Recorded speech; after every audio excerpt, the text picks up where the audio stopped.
Fala, minha nação tricolor, sejam bem-vindos a mais um vídeo aqui no canal Meu Bahia, desta vez pra gente falar sobre o esquema de segurança que foi definido pela Polícia Militar para o Bavi 504, que acontece nesta quinta-feira. Vamos trazer informações também sobre o mercado de transferências, além, claro, da preparação do Bahia para o grande jogo de quinta-feira. A gente tem informações do Departamento Médico para trazer no vídeo de hoje, então já conto muito com o teu like aqui no início do vídeo para você poder ajudar o canal e também o nome do Esporte Clube Bahia. Conto também com a tua participação aqui nos comentários, deixando a tua opinião sobre os assuntos que a gente vai comentar no vídeo de hoje. E não esquece de se inscrever aqui no nosso canal se você ainda não for inscrito, para poder ajudar a gente a chegar a 20 mil por aqui e você, torcedor, não perder nenhum conteúdo no canal. Meu nome é José Victor, para quem ainda não me conhece, eu sou produtor de conteúdo aqui do Meu Bahia e também estudante de jornalismo, e vamos começar esse vídeo para a gente não perder tempo trazendo as informações sobre o esquema de segurança que foi definido pela Polícia Militar para o clássico Bavi de número 504, que acontece nesta quinta-feira. A Polícia Militar, trouxe algumas medidas importantes para a torcida do Vitória, para a própria delegação do Bahia também, que deve chegar ao estádio ali em uma hora, faltando uma hora e meia para o início da partida. E uma das principais alterações que vão acontecer de segurança, para esse jogo é a Polícia Militar vetando o corredor rubro-negro, como a torcida do Vitória apelidou, a chegada do time ao estádio. Isso porque isso traz muito risco, para a delegação do Bahia, que chega logo depois da delegação do Vitória no ônibus. Para quem não se lembra, aconteceu a mesma coisa em 2018, na final do Campeonato Baiano. O ônibus do Bahia foi apedrejado pela torcida do Vitória, que esperava a chegada da delegação do Bahia, e para tentar evitar que a aglomeração na entrada do estádio, faltando ali uma hora e meia para começar o jogo, a Polícia Militar da Bahia proibiu esse corredor rubro-negro que a torcida do Vitória geralmente faz em jogos importantes do time, para evitar aglomeração e para evitar que cause danos também à delegação do Bahia, que deve chegar logo depois da delegação do Vitória. Muita gente criticando, muita gente falando, tá acabando com o clássico, tá acabando com isso, não sei o quê.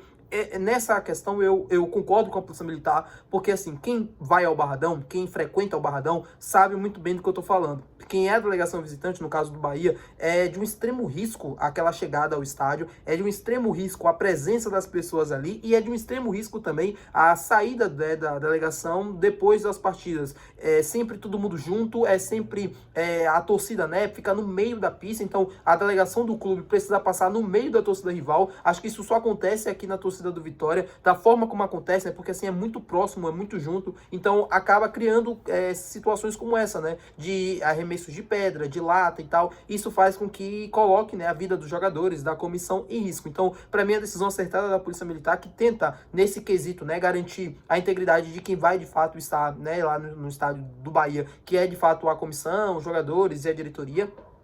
Sobre a torcida mista, eu acho que se a Fonte Nova, que é um estádio, que tem uma capacidade de receber um clássico como esse, consegue, eles conseguem realizar, no Barradão também deveria da mesma forma acontecer. Só que o Barradão não dá suporte nenhum para a realização de um clássico do tamanho do Bavi com torcida mista. Aí as pessoas falam assim, mas o clássico antigamente era realizado com torcida mista dentro do Barradão. Sim, era realizado. E a gente já viu inúmeros casos de violência, inúmeros casos de agressão, inúmeros casos de briga acontecendo naquele lugar, porque é difícil o acesso, é horrível, na verdade, para falar. É complicado para você sair, é complicado para você chegar. A torcida do Vitória também é uma torcida que hostiliza bastante as torcidas visitantes, não só do Bahia, como outras torcidas também. Então fica complicado a realização de um clássico de torcida mista dentro do Barradão. Se o Barradão conseguisse dar o mesmo suporte que a Fonte Nova dá para a torcida visitante, aí sim a conversa poderia ser outra. Eu sou muito a favor da torcida mista, desde quando a gente tenha dois estádios que tenham capacidade de receber ambas as torcidas. O Bahia recebe muito bem o Vitória na Fonte Nova, mas o Vitória não consegue receber muito bem a torcida do Bahia no Barradão. Trazendo informações agora sobre o Departamento Médico, o Bahia conta, provavelmente já confirmado, eu venho trazendo isso aqui para vocês a semana inteira, a volta do zagueiro Ramos Mingo, que participou parcialmente da atividade do dia de hoje com o elenco. Luciano Juba, Caio Alexandre e Eric Puga fizeram trabalhos na academia e na fisioterapia. Esses dificilmente vão jogar o Bavi. Muita gente comentando sobre a possibilidade do Bahia estar escondendo o jogo em relação à situação do Luciano Juba, mas eu acredito que não. Juba, se fosse de fato para estar presente na lista de relacionados, ele estaria pelo menos participando ali da atividade, poderia já ter ido a campo. Isso não aconteceu, pelo menos que o Bahia não tenha divulgado. Acredito que no nada ele vai aparecer lá na lista de relacionados e tenha condições de jogar. Acho que não, até porque ele teve uma lesão detectada, Quem não teve uma lesão detectada foi o zagueiro Ramos Mingo e não o Luciano Juba. Mas, enfim, trazendo para vocês essa atualização do DM, e só para informar também que o Eric e o Juan Pablo treinam normalmente, treinaram normalmente no dia de ontem e treinam normalmente também no dia de hoje, e esses aí devem de fato estar na lista de relacionados e tem chances de atuar, então, chances de entrar em campo. O Juan Pablo tem chances de jogar, até porque, como eu falei para vocês anteriormente, foi a primeira opção na lista de relacionados do técnico Rogério Ceni, né, para os garotos da base, e o Eric, que era a figura principal ali do Bahia, né, no time titular, participava bem das atividades e agora que tá voltando de lesão, provavelmente deve ganhar minutos também no Clássico Bavi. Ele já tá totalmente recuperado. E aí, trazendo informações sobre o departamento médico, sobre a janela de transferências, né, sobre a situação do Anderson Talisca, porque aquele mesmo jornalista turco que eu trouxe uma informação alguns dias atrás de que o Luciano Juba estava sendo observado por algumas equipes da Europa, né, equipes italianas, ele trouxe uma informação de que o Anderson Talisca está sendo observado por alguns clubes dentro do futebol brasileiro. Fluminense, Flamengo e Grêmio monitoram a situação do jogador e podem, né, na próxima janela de transferências, fazer uma oferta para a sua contratação. Eu já trouxe algumas informações sobre essa situação do Talisca há um tempo atrás aqui no canal e todas eu falava com vocês assim o seguinte: o que vai prevalecer nessa situação do Anderson Talisca é a vontade do jogador em vir jogar no Bahia.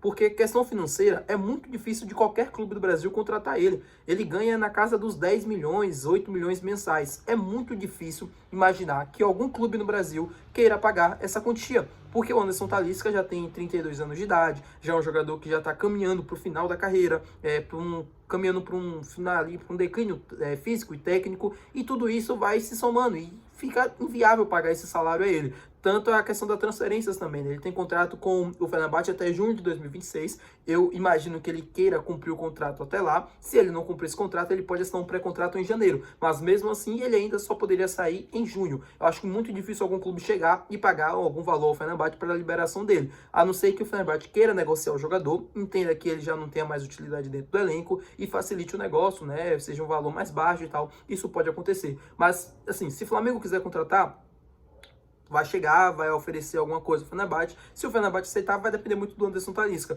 Não tem muito o que o Bahia fazer nessa situação. O Bahia tem interesse? Tem interesse. Teve interesse há um ano atrás. Não conseguiu concretizar a negociação. Ele já tinha, né, assinado, né, com o Fenerbahçe, já tinha acertado tudo. O Bahia também não tinha condições financeiras de tirar o jogador naquele momento. Ele preferiu seguir a sua carreira lá na Turquia. Eu acredito que agora, né, nesse final desse contrato no Fenerbahçe, difícil a continuidade dele no futebol europeu. Pode aparecer alguma coisa na Ásia e aí ele pode optar por continuar ganhando mais dinheiro, que também é uma opção do jogador, e para mim tá tudo certo. Eu acho que ele faz o plano de carreira que ele quiser. A não ser isso, ele pode voltar ao futebol brasileiro. Aí, voltando pro Brasil, sim, tem algumas opções. O Flamengo é um dos interessados, tem o Fluminense, tem o Grêmio. Acho difícil essas duas equipes conseguir financeiramente bancar o Anderson Talisca, mas segundo esse jornalista tá interessado. E o Bahia, que, né, é sempre uma opção, porque o Anderson Talisca foi formado aqui, né, e ele tem um carinho pelo clube, ele já externalizou isso em diversas oportunidades. Então, agora é esperar até janeiro, não tem muito o que fazer. O Bahia segue interessado, mas não vai ceder à pressão, né, do Fenerbahçe ou do Anderson Talisca em pagar um valor mais alto ou algo do tipo, e segue esperando até janeiro. Se for da vontade do jogador voltar para o Bahia sim não vai medir esforço para trazer ele. Agora, não vai pagar absurdos, né, como está sendo negociado, como está sendo noticiado na imprensa turca, de valores altíssimos para a liberação dele, de salário também que ele deseja receber no Brasil e coisas do tipo. Tudo isso não passa de fake news, porque o Bahia não vai pagar esses valores e dificilmente vai entrar nesse negócio.